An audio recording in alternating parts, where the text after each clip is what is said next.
Someone asked me if I thought we should give up hope of ever refilling Lake Mead or Lake Powell. And my answer is a definite no. It is not time to give up. Water is a finite resource. It is a scarce resource, and we can't just conjure up more. But because it is a finite resource, it is just simple math to figure out how to best put it to use. We have not come close to hitting our ceiling of efficient water use in the Southwest. And if you don't believe me, I want to show you something. These are the potato fields of Central Washington. A huge percentage of your processed potato products come from Washington State. The Columbia Basin of Central Washington is the most productive potato growing ground on Earth. They grow more pounds of potatoes per square mile here than anywhere else.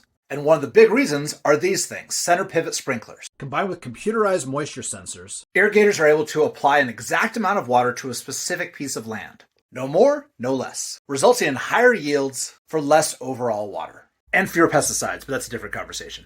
But in the decades before we got this, potatoes were being irrigated like that, or even worse, like that. These less efficient forms of irrigation are still in use in hundreds of thousands of acres of cropland, while the growers who invest in center pivot have a competitive edge in the market, meaning that they earn higher profits while using less water. Now imagine that we apply these advanced irrigation techniques to every water project in the country. Just imagine how much more food we could grow using the same or even less water. Now, I'm in no means saying that this is an easy transition.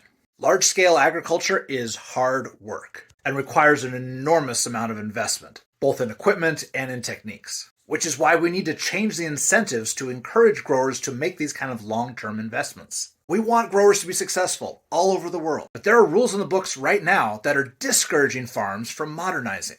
Personally, I've spent enough time with the ag industry to know that they are up for the challenge. So no, I am not giving up hope of refilling Lake Powell. It took us 30 years to drain it. It might take us 30 years to fill it back up. But we have the technology. And despite the drought reductions, we do still have water. What we need now is the political will and the ingenuity to make it all sustainable.